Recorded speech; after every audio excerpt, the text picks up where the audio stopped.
Smoky amethyst Shangan quartz scepter cum floater. So the stem is actually crystalline. That's crystalline at the bottom there. Let's first of all do it this way around. Now here you can see the smoky amethyst, a little bit of purple, a little bit of smoky. There seems to be some little flakes inside here as well, little shots inside, little black spots, which would be hematite included in the quartzes. Quite typical to this deposit. Have a look at those. Well, I see 3 terminations or 2. Yeah, very, very interesting material. This Zimbabwe, the Shangan quartz, really, one could write books on just the crystallography on this.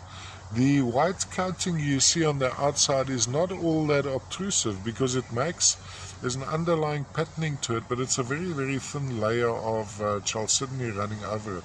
Of course, chalcedony also being a silica or quartz, just a different form, typically botryoidal in form.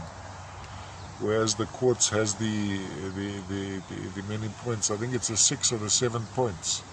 Now, in little vugs like this is often where we find moving gas cum water bubbles, but please look in my description. If it's not moving, it's not an anhydra. So if I call it an anhydra, it's actually a moving bubble. So when you move the stone from side to side, you'll be able to see it. The termination on top, just want to show you the crystal faces of that. So have a look at the reflections here. Don't worry so much about focus, just the reflections. And I would display it this way around, of course, all the way from Zimbabwe. Shangan quartz, floater, scepter, celestial, yes. It actually ticks quite a few boxes, and even fenster. That wouldn't typically qualify as a fenster, but let's look in there.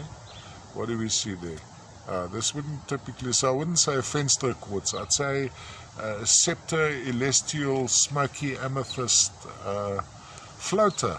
It formed as is in nature. More than perfection one cannot do.